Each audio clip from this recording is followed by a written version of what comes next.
Bienvenidos a Tiempo de Diálogo. Si queréis ver más entrevistas como esta, suscribiros a nuestro canal.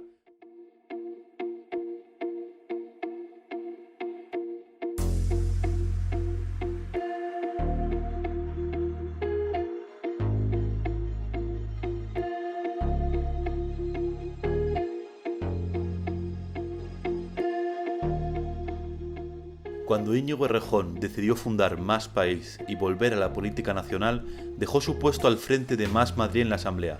Pablo Gómez Perpiñán, nuestro entrevistado, es parte del equipo que ahora lidera la formación. ¿Cómo es asumir un liderazgo a mitad de legislatura? ¿Habrá una moción de censura contra Isabel Díaz Ayuso? ¿Cómo ha vivido la pandemia nuestra clase política? Todo esto y más hoy en Tiempo de Diálogo. Bienvenidos a Tiempo de Diálogo. Bienvenido. Muy buenas. Bueno, quería preguntarte que estos últimos meses, durante la pandemia, han sido muy duros para gran parte de la ciudadanía. ¿Cómo los has vivido tú? Nivel personal. A todos los niveles. A nivel personal, difícil.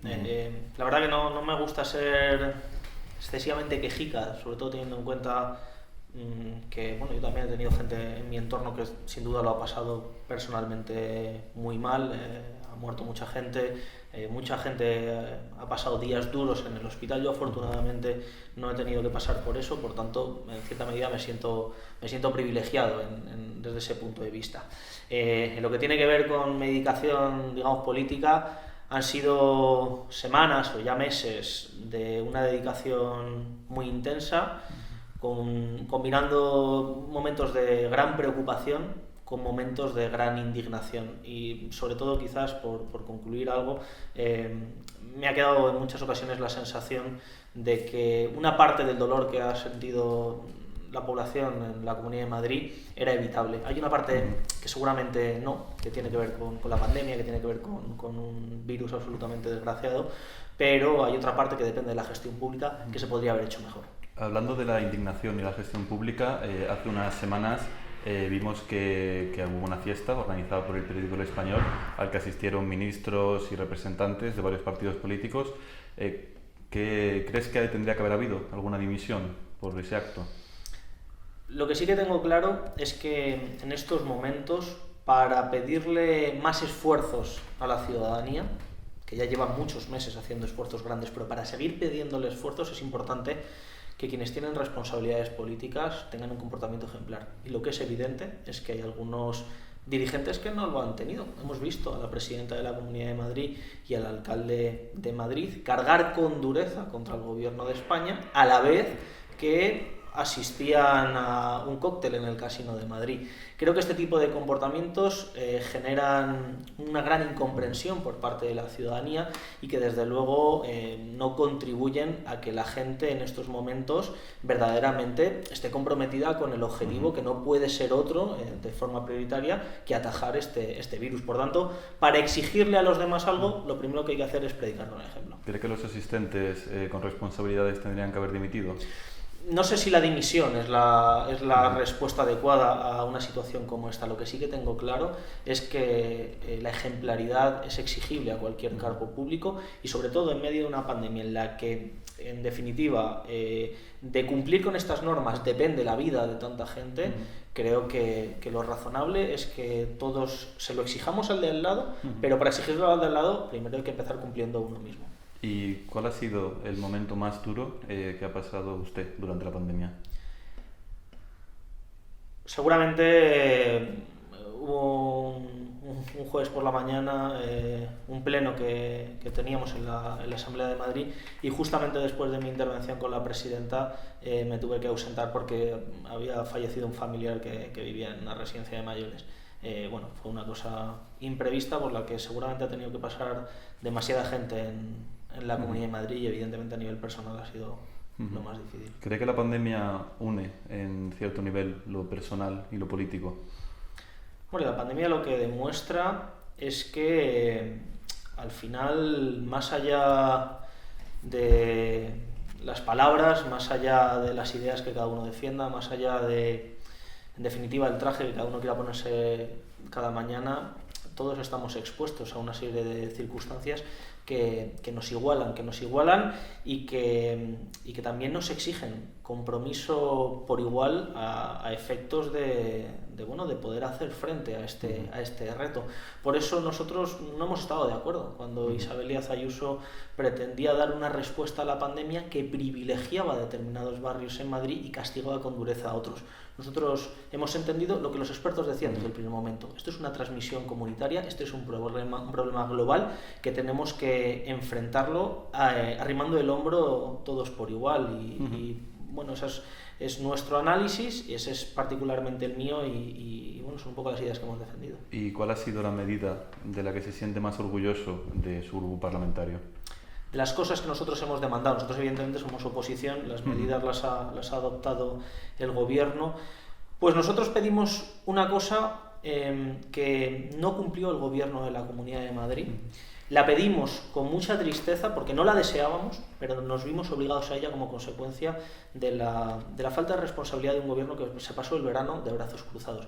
Nosotros en el mes de septiembre, cuando vimos que la Comunidad de Madrid no había elaborado unos protocolos adecuados para el inicio de las clases de forma segura, cuando no se habían contratado a los profesores que hacían falta, cuando las medidas de protección individual para los profesores y para los alumnos no habían llegado todavía a los colegios y los institutos de la Comunidad de Madrid, nos vimos en la obligación de pedirle a la presidenta de la Comunidad de Madrid que retrasara el inicio de clases. Nosotros entendíamos que era una medida no deseada, pero inevitable como consecuencia de un gobierno que no había hecho lo que habían hecho otras comunidades autónomas. Fíjate, en la Comunidad Valenciana, por ejemplo, en el mes de julio, el gobierno de la Generalitat ya había firmado protocolos con la patronal de la concertada y de la privada, ya había llegado a un acuerdo con los representantes sindicales, ya había realizado las contrataciones de profesores, ya tenía un protocolo detallado acordado con el Gobierno de España sobre cuáles eran las medidas sanitarias que había que adoptar para un inicio de las clases en condiciones de seguridad. En la Comunidad de Madrid, en el mes de septiembre, Isabel Díaz Ayuso y el consejero de Educación todavía no lo habían hecho. Por eso nosotros desde Más Madrid le pedimos esto a la presidenta, ella lo rechazó y a continuación pedimos en la Asamblea de Madrid la reprobación del consejero de Educación. Resuma la gestión de Isabel Díaz Ayuso en una frase. Yo creo que ha sido una gestión de ocurrencia en ocurrencia. Ha ido de polémica en polémica, dando una imagen absolutamente pésima, ya no solo de su gobierno, sino una imagen mala de la Comunidad de Madrid. Hasta el punto, sé que me estoy extendiendo un poco más, pero hasta el punto que creo que algunos españoles de otras comunidades autónomas han terminado llevándose una imagen equivocada de lo que es Madrid, ¿no? Y asociando Madrid y al conjunto de los madrileños a lo que estaba representando Isabel Díaz Ayuso. Y creo que, afortunadamente para Madrid, somos una región mucho más rica, mucho más plural y mucho más responsable de lo que ha demostrado nuestra presidenta. ¿Qué ha sido lo peor que ha hecho Díaz Ayuso? Podría enumerar muchísimas cosas. Por elegir una... para mí fue especialmente desagradable y lo viví en primera persona cuando Isabel Díaz Ayuso nos citó en IFEMA, en aquel hospital improvisado que se hizo a muy pocos metros de la morgue en la que estaban los cadáveres de compatriotas, de ciudadanos de la Comunidad de Madrid que habían perdido la vida en esta trágica pandemia, y en un momento determinado decidió organizar lo que yo creo que todos hemos coincidido que fue una campaña de marketing absolutamente desafortunada en la que terminó subiéndose a un food truck y repartiendo bocadillos de calamares, ¿no? En una situación absolutamente incomprensible, cuando desde todas las instituciones del país, incluso europeas, se le estaba pidiendo a la ciudadanía un ejercicio extraordinario de responsabilidad. Por favor, quedaos en casa, por favor, renunciar a ir a visitar a vuestros mayores, por favor, si tenéis hijos, buscad una forma de entretenerlos dentro del hogar. Todo el mundo haciendo un esfuerzo extraordinario, y resultaba que la presidenta de la Comunidad de Madrid, que debía ser la que en primera instancia diera ese ejemplo, montó una especie de fiesta, una especie de circo absolutamente incomprensible y que personalmente, sí, lo puedo decir así, fue doloroso. ¿Y qué es lo mejor que ha hecho Díaz Ayuso durante la pandemia? Con 3.000 muertos desde el mes de agosto, en la Comunidad de Madrid y teniendo 100 puntos por encima la tasa de mortalidad respecto a la media española, es difícil encontrar éxitos en la gestión de Ayuso. No obstante, y haciendo un ejercicio como de optimismo extraordinario, diría que fue acertado inicialmente el cierre de los colegios. Nosotros, la primera medida que apoyamos en la primera reunión que tuvimos con Isabel Díaz Ayuso en el mes de marzo para hablar de esta cuestión fue precisamente el cierre de los colegios. Digamos, con el paso del tiempo se ha demostrado que fue una decisión acertada, evidentemente insuficiente a vista de hoy, tenía que ir acompañada de muchas más cosas, pero esa en concreto fue una buena decisión que desde luego nosotros apoyamos. ¿Cuál es la relación entre la cúpula actual del PSOE municipal y del Más Madrid? En la Ciudad de Madrid. En la Ciudad de Madrid. Bueno, en la Ciudad de Madrid lo desconozco. Digamos que yo la relación que mantengo... Perdón, en la Comunidad de Madrid. En la Comunidad de Madrid. Sí, perdón. Vale. Bueno, la relación con el Partido Socialista es francamente positiva. Es evidente que somos partidos diferentes, que tenemos proyectos políticos diferentes, que coinciden en algunos aspectos y que se diferencian en algunos otros. Evidentemente nosotros tenemos un estilo de hacer oposición reconocible, que forma parte de una convicción que nosotros tenemos en torno a la urgencia de que en la Comunidad de Madrid haya un cambio cuanto antes. Pensamos que el gobierno de Isabel Díaz Ayuso es un lastre para nuestra comunidad, especialmente en una situación como la que nos encontramos, y entendemos que como oposición responsable tenemos que buscar activamente un cambio de gobierno en la Comunidad de Madrid. Nosotros hemos intentado destacarnos por este objetivo, entendíamos que era lo que nos correspondía como oposición y lo que nos estaba pidiendo la ciudadanía, y en ese sentido ha habido momentos en los que nos hemos encontrado más próximos al Partido Socialista y momentos en los que nos hemos distanciado más, pero... A estas alturas tendría que haber habido ya una moción de censura en la Comunidad de Madrid. Nosotros pensamos que las condiciones para la moción de censura están dadas desde hace muchos meses, eso es evidente, pero igual que digo eso, reconozco que la pelota para el cambio de gobierno sigue estando en el tejado de Ciudadanos. Nosotros pusimos en marcha una iniciativa que fue la Mesa de Emergencia Regional, a la que acudió el Partido Socialista, a la que acudió Unidas Podemos. Conseguimos juntar 64 diputados. Para que haya un cambio de gobierno en la Comunidad de Madrid hacen falta 67. No son muchos más, pero son algunos más. Por eso tendimos la mano a Ciudadanos y a día de hoy la mano sigue tendida. Estamos dispuestos a hablar con Ciudadanos. Cada vez que hemos tenido ocasión lo hemos intentado, a pesar, y lo digo con absoluta claridad, de que el proyecto que tiene Ciudadanos para la Comunidad de Madrid y el que tenemos en Más Madrid distan enormemente. Pero evidentemente, ante el desastre en la gestión que está provocando el gobierno de Isabel Díaz Ayuso, nos sentimos en la obligación de intentar llegar a acuerdos, incluso con aquellos que no piensan exactamente igual que nosotros. Si ustedes estuvieran al frente de la comunidad ahora mismo, ¿cuál sería su primera medida? Bueno, seguramente la primera medida sería de índole sanitario. Nosotros hemos querido poner la prioridad en el cuidado de los nuestros, el cuidado del conjunto de la ciudadanía madrileña, y por tanto lo primero que haríamos sería reforzar la atención primaria, sería contratar rastreadores, sería en definitiva resolver muchos de los problemas que ha ido ocasionando la nefasta gestión de Isabel Díaz Ayuso al frente de esta pandemia. Si me preguntaras por la segunda, te diría, sobre todo coincidiendo en el día de hoy con la manifestación que ha habido, que garantizaríamos la contratación de los 1.100 profesores que Isabel Díaz Ayuso quiere mandar al paro el próximo mes de diciembre, cuando se acaban sus contratos. Es decir, en un momento como el que nos encontramos, garantizar la educación pública es un derecho básico, es esencial para muchísimas familias, y desde luego que una comunidad autónoma como la Comunidad de Madrid no puede dejar en la estacada a 1.100 profesionales que se están dejando lo mejor de sus capacidades en la enseñanza de nuestros alumnos, y especialmente en un momento como el que nos encontramos. ¿Tiene usted algún amigo del PP dentro de los representantes en el gobierno o en la Asamblea? Hombre, para mí la palabra amigo es muy grande, digamos. Sí tengo buena relación con algunos de ellos. Es más, me atrevería a decir que tengo buena relación con la mayoría de ellos. Me costaría casi decir alguno con el que no tengo una buena relación.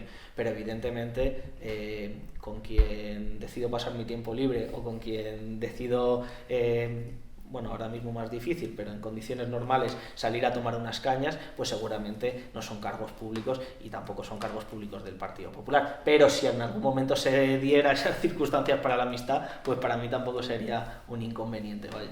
Volviendo a las elecciones municipales, ¿por qué cree que dos candidatos, por así decirlo, poco populares, como eran Almeida y Ayuso, pudieron tumbar a Gabilondo y a Manuela Carmena, que eran, a su manera cada uno, referentes del espacio de la izquierda? Pudo pasar exclusivamente porque Ciudadanos, un partido que se dice liberal y europeo, decidió pactar con la extrema derecha. Lo que los liberales europeos no han hecho en ninguno de los países, aquí en España lo decidieron hacer. Pero hay que recordar las cosas como fueron, digo, porque luego al final, si no, terminamos tergiversando la historia. En la ciudad de Madrid, Más Madrid ganó. Las elecciones las ganó una señora que se llamaba Manuela Carmena, que llevaba 4 años gobernando y que revalidó la confianza mayoritaria de la ciudadanía. En la Comunidad de Madrid nosotros sacamos 20 diputados y quien ganó es el Partido Socialista con Ángel Gabilondo. Es decir, el Partido Popular gobierna en la Comunidad de Madrid y en el Ayuntamiento, pero no ha sido la fuerza que más apoyos ha recibido. Exclusivamente gobierna porque ha habido un acuerdo inédito entre un partido que se dice liberal y europeo como es Ciudadanos y la extrema derecha de Vox. Esa ha sido la anomalía y eso es lo que ha permitido revalidar o conquistar esos gobiernos al Partido Popular. ¿Y cuál cree usted que es el elemento central que ha hecho que un voto haya habido un desplazamiento de voto hacia la extrema derecha o hacia el espacio de Vox? La extrema derecha siempre ha tenido un espacio político en España. Yo creo que sería un tanto oportunista decir que esto es un problema de este tiempo. La extrema derecha ha existido en España siempre, ha tenido un espacio político y ahora también lo tiene. Lo que sucede es que hace unos años probablemente encontraban acomodo dentro de las siglas del Partido Popular y ahora tienen un espacio diferenciado, ¿no? Seguramente, bueno, acompañado por algunas de las tendencias en las que se encuentra la derecha en algunas partes del mundo. Es evidente, ahora que hemos tenido las elecciones en Estados Unidos, que Vox ha defendido con especial, digamos, intención el programa político de Donald Trump. Y el Partido Popular pues no se ha atrevido ni a apoyar a Biden ni a apoyar a Trump. Se ha quedado un poquito en tierra de nadie. Yo creo que de esa indefinición del Partido Popular evidentemente surge una posición firme por parte de una derecha, ¿no? que critica la cobardía al Partido Popular, ¿no? Le dicen la derechita cobarde, ¿no? Le dicen los de Vox. Bueno, esa indefinición del Partido Popular, el no atreverse a tomar determinadas decisiones importantes que se han podido dar, pues evidentemente yo creo que ha sido un poco el caldo de cultivo del crecimiento de esa extrema derecha. ¿Y usted cree que no hay ninguna influencia en las derrotas electorales a largo plazo, es decir, en las derrotas a la hora de formar ejecutivos a nivel municipal, en las luchas internas cuando se dio, pienso a nivel municipal en lo que pasó con Sánchez Mato y a nivel regional lo que ocurrió con Errejón y la directiva de Podemos? ¿Que eso haya podido tener relación con el crecimiento de la extrema derecha? No, con el crecimiento de la derecha, no, con la pérdida de los gobiernos, bueno, con la no obtención de los gobiernos. A ver, esta cuestión se resuelve fácilmente con los datos sobre la mesa. Es decir, en la Comunidad de Madrid, concurriendo 3 fuerzas políticas dentro del campo progresista, conseguimos sacar mejor resultado que en las elecciones generales que justamente antes se habían celebrado. Digamos, este debate no lo has dicho expresamente, pero es lo que subyace, ¿no? La unidad de la izquierda, sí, que siempre está como presente en la discusión política en España, me atrevería a decir que desde antes desde antes de la guerra, ¿no? Yo aquí me gusta tener como una posición equilibrada. Ni estoy de acuerdo con quienes consideran que la unidad de la izquierda es una especie de sacramento que en todo caso es la solución a todos los problemas que se dan, ni estoy de acuerdo con quienes lo desprecian por sistema. Yo creo que la unidad de la izquierda, la unidad de las fuerzas progresistas, es útil en la medida que consiga ensanchar el espacio político transformador y es inútil en la medida en que lo estreche. Y creo que hay ejemplos diferentes de ambas fórmulas, tanto exitosos como fracasados. Yo creo que la decisión de concurrir a través de diferentes fuerzas políticas en las últimas elecciones fue exitosa en la Comunidad de Madrid en la medida en que conseguimos ensanchar el campo. Quizá no lo suficiente como para poder evitar ese acuerdo entre las derechas que permitieran al Partido Popular gobernar. Pero vaya, los datos están así. En todo caso, yo creo que es un debate que hay que analizar siempre en el contexto en el que se da. Ahora que Errejón está en el Congreso y Manuela Carmena ya no está en la política activa, siendo ellos las dos caras que además salían en la papeleta, ¿sienten ahora los dirigentes municipales actuales cierta presión por llegar a la altura política de esas grandes figuras? Bueno, yo creo que nadie, digamos, se marcaría un objetivo seguramente tan ambicioso como ser el siguiente o la siguiente Manuela Carmena. Digamos que creo que Manuela Carmena o incluso Errejón, por suerte o por desgracia, pues son figuras únicas. Patrimonio del conjunto de los madrileños, pero también patrimonio de nuestra organización. Es decir, en Más Madrid estamos muy orgullosos de nuestros orígenes, sabemos de dónde venimos y muy satisfechos de nuestra experiencia, la que ha estado conectada a estas dos grandes figuras, como tú bien describías, pero también los pasos siguientes. Yo creo que a las grandes figuras y a los militantes políticos en general hay que evaluarles por lo que hacen en el ejercicio de sus funciones, pero todavía más por lo que dejan una vez dan el paso a ir a otros objetivos o se retiran de la política o lo que sean. Y yo creo que afortunadamente en aquellos meses y en aquel lanzamiento de Más Madrid se sembró una semilla que con el paso de los meses ha fructificado. Y hoy somos una organización mucho más consolidada, somos una organización, no somos una mera plataforma electoral, tenemos representación en muchos municipios, podemos plantearnos objetivos a medio y a largo plazo, es decir, estamos un paso más allá y yo creo que eso se lo debemos sin ninguna duda a Manuela y a Íñigo, pero también a miles y miles de militantes anónimos que seguramente no encabezan las listas electorales, que sus rostros no aparecen en las papeletas electorales nunca, pero que en realidad es la materia prima imprescindible para sacar adelante una organización. Y sin embargo, usted mismo decía, esos rostros que no salen en las papeletas, es verdad que da la sensación de que cuando se votó en esas elecciones, la gente que votó fue un voto bastante personalista hacia el espacio que suponía, a la figura que suponía Errejón y sobre todo Manuela Carmena, como usted también ha comentado. ¿No siente en parte que está ejerciendo un liderazgo heredado de esa autoridad? ¿Cómo se siente en ese aspecto? Yo me siento absolutamente agradecido del trabajo que tanto Manuela como Íñigo han puesto en favor de Más Madrid y en favor del conjunto de los madrileños, porque yo creo que lo más importante para quienes estamos en política es que el trabajo que hacemos no es capital de uno mismo, sino que es capital colectivo y por tanto de ese trabajo nos beneficiamos absolutamente todos los madrileños y en particular los militantes de Más Madrid, que estamos muy orgullosos. Por tanto, el liderazgo, si lo quieres llamar así, en el momento en el que nos encontramos ahora, nosotros hemos decidido, porque así lo hemos organizado después de nuestro congreso, que es un liderazgo coral, que yo afortunadamente comparto con otras dos compañeras muy válidas, con un potencial inmenso, como es Manuela Berguerot y como es Mónica García. Con Mónica además comparto grupo parlamentario, lo que es pues una cosa muy afortunada para mí. Y evidentemente nos sentimos muy agradecidos los tres al trabajo de quienes han liderado la organización anteriormente y comprometidos con la tarea que tenemos ahora mismo. Vaya, son etapas, yo creo. Si Almeida, que ahora le han nombrado portavoz nacional del partido, creo que lo digo bien, sí. Si Almeida en ese nombramiento abandonase el ayuntamiento, o Díaz Ayuso, si lo nombrase y abandonase el cargo, y los números 9 y 10 del PP municipal, o el número 9 en este caso, ocupasen el puesto, ¿ustedes lo criticarían?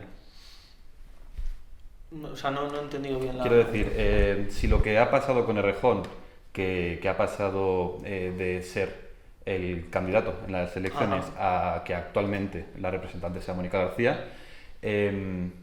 Si eso mismo se diera en el Partido Popular, ¿ustedes creen que lo criticarían?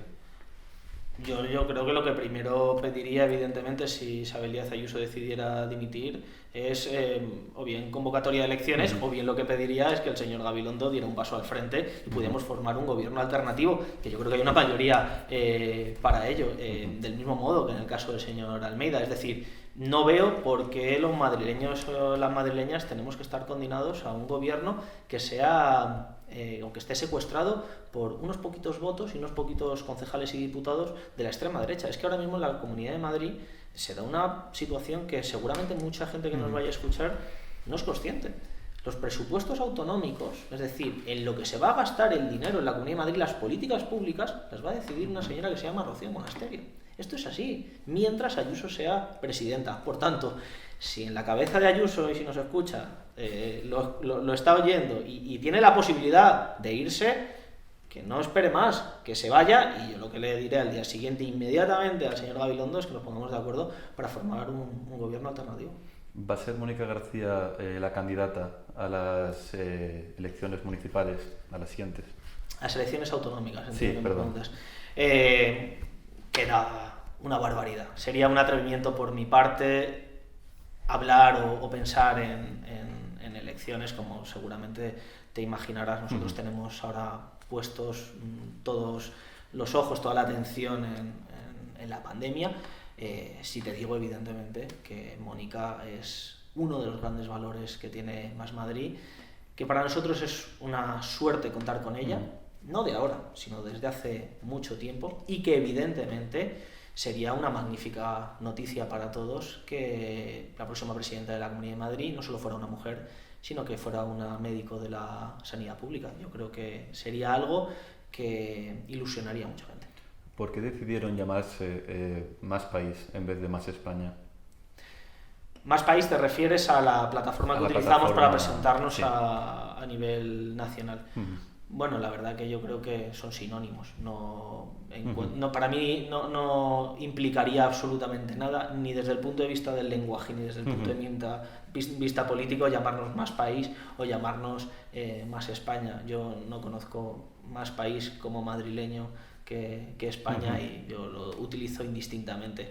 Reconozco que hay una parte de los grupos políticos de la derecha que buscan permanentemente enfangar este tipo de cuestiones, ¿no? Pero los madrileños yo creo que tenemos una identidad absolutamente clara. Somos madrileños, somos españoles y de ambas cosas nos sentimos muy orgullosos. El otro día en la Asamblea de Madrid, Isabel Díaz Ayuso nos tachaba de regionalistas, nos insultaba como regionalistas, como si sentirse madrileño, en fin, fuera una cosa que está prohibida. Yo creo que la gente de Madrid, aparte de españoles, que por supuesto lo somos, también tenemos derecho a sentirnos orgullosos de esos elementos que definen nuestra identidad regional. Yo creo que son perfectamente compatibles y que tenemos el mismo derecho que andaluces, que catalanes, que gallegos, que vascos o que quien sea, a sentirnos orgullosos no solo de nuestro gran país, sino también de nuestra región. Pero sorprende, quizás por declaraciones previas o por la línea ideológica de Rejón,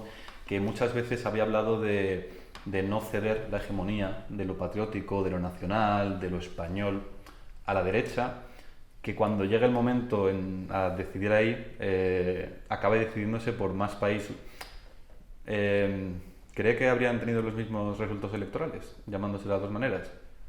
Sí, yo creo que no. O sea, que ha sido un debate alimentado por algunos grupos de la derecha que buscan patrimonializar la idea de España, ¿no? Y les molesta que te llames Más País, Más España o más cualquier cosa que apele a determinados elementos de identidad que ellos consideran que son suyos desde hace muchísimos años. Para nosotros son palabras que actúan de forma indistinta. En fin, nos sentimos muy orgullosos de ser españoles, de ser madrileños y quien venga a preguntar, pues así le contestamos, la verdad que no tenemos duda. Cuando un votante progresista se enfrenta a la elección, a votar en unas elecciones nacionales, ahora mismo más o menos podríamos decir de manera muy general y obviando muchas cosas, quien esté indeciso dentro de esta de la izquierda, que puede elegir votar al PSOE o a Podemos según quiera un ejecutivo más o menos escorado a la izquierda. ¿Qué razón es la primordial para votar a Más País en unas elecciones generales? Bueno, lo primero es que Más País se presentó a unas elecciones generales en un contexto muy determinado. En un contexto en el que Unidas Podemos y el Partido Socialista eran incapaces de ponerse de acuerdo. Había una mayoría progresista para formar gobierno y estaban siendo incapaces de formar gobierno hasta el punto que nos obligaron a una repetición electoral, desde mi punto de vista, incomprensible. Y en ese sentido, desde Más Madrid entendimos que había que mover ficha, que no podíamos esperar a repetir elección tras elección a ver si una de estas terminaba gobernando a la derecha. Yo creo que eso no tenía ningún sentido. Y por tanto, ese es el contexto en el que Más País decide, o Más Madrid decide articular una plataforma electoral que se presente en las elecciones generales. Hasta ahí la historia.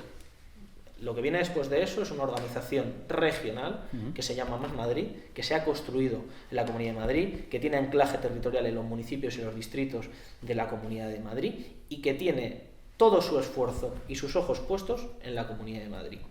El tiempo dirá. ¿En qué situación le gustaría ver a su partido tras las próximas elecciones generales? Tras las próximas elecciones generales. Se volverán a presentar, entiendo. Yo lo que digo es que en estos momentos Más Madrid tiene sus ojos puestos en la Comunidad de Madrid. Evidentemente, hablar de Madrid en cierta medida es hablar de España. No somos en ese sentido ignorantes. Es evidente que las cosas que pasan en España afectan a Madrid y viceversa. Habrá que ver cuándo son esas elecciones, qué hacen las fuerzas progresistas, y Más Madrid tomará una decisión al respecto, ¿no? Y veremos a ver qué hace en ese sentido Más País, si Más País se reedita como plataforma electoral, si entendemos que eso no es oportuno. Digamos que es un debate que corresponderá en el momento en el que se dé. Lo que sí que hay que dejar absolutamente claro es que Más Madrid ha tomado la decisión de construir una fuerza política regional, que es algo que tuvimos que postergar como consecuencia de esa dramática repetición electoral a nivel nacional, pero que una vez hay un gobierno estable a nivel nacional, es una tarea que no vamos a eludir. Somos una fuerza regional en Madrid. Ya era hora que los madrileños tuviéramos una fuerza regional como la hay en muchas otras comunidades autónomas, y esa es nuestra misión. ¿Qué consejo, pues, para ir terminando, le daría a una persona joven que quiera dedicarse a la política? ¿A nivel profesional o que le guste participar en política? A nivel profesional, quiero decir, sí. Pues diría que lo mejor de la política, o lo más estimulante para quienes le guste la política, no está en la política institucional en estos momentos. Eso es lo que, que verdaderamente pienso. Creo que la política institucional aporta una serie de cuestiones que es indudable que es importante, pero que los elementos más creativos, los elementos más potentes, los elementos de mayor desborde que pueda haber en estos momentos en la política, seguramente se van a dar a través de los movimientos sociales, a través de las asociaciones. Son en realidad este tipo de espacios los que están generando muchas de las soluciones más creativas y más eficaces a los problemas que se están dando en el día de hoy. En Madrid está repleto, han florecido decenas de asociaciones que están resolviendo el problema de las colas del hambre, cuando el Ayuntamiento de Madrid está siendo absolutamente incapaz de afrontar este drama. Y como este ejemplo podría dar muchos más. Yo creo que a quien le guste la política, que participe activamente en su barrio, que participe en la universidad, que participe en su centro de trabajo. Y si aún así quiere dar un paso más, pues que se presente unas elecciones, y a ser posible que se presente en Más Madrid, que es la fuerza política que seguramente va a gobernar en las próximas legislaturas. ¿Qué libro le recomendaría a una persona interesada en la política? Pues ahora mismo estoy leyendo un libro de Domenech cuyo título ahora mismo no recuerdo, pero que me lo ha recomendado un diputado de mi grupo parlamentario, Antonio Sánchez, que es un profesor de filosofía al que yo admiro mucho a nivel intelectual, y es un libro que hace un recorrido sobre, digamos, la teoría del republicanismo, analiza el Estado, los resortes del Estado, desde el análisis del poder. Me parece que es un libro interesante. Y ya por último, ¿por qué motivo le gustaría ser recordado en el futuro? Me encantaría ser recordado en el futuro como alguien que hizo un trabajo honesto, un trabajo humilde, pero un trabajo concienzudo que sirvió para conducir a nuestra región, a la Comunidad de Madrid, a una situación mejor de la que partíamos, evidentemente, alguien que consiguió que Isabel Díaz Ayuso saliera del gobierno de la Puerta del Sol y por fin los ciudadanos de la Comunidad de Madrid pudiéramos respirar tranquilos en la mayor extensión de esa expresión. Muchas gracias por venir a Tiempo de Diálogo. Si os ha gustado esta entrevista y queréis ver más contenido como este, dadle me gusta, comentad y suscribiros a nuestro canal. Subimos vídeos todas las semanas. Muchas gracias por estar ahí.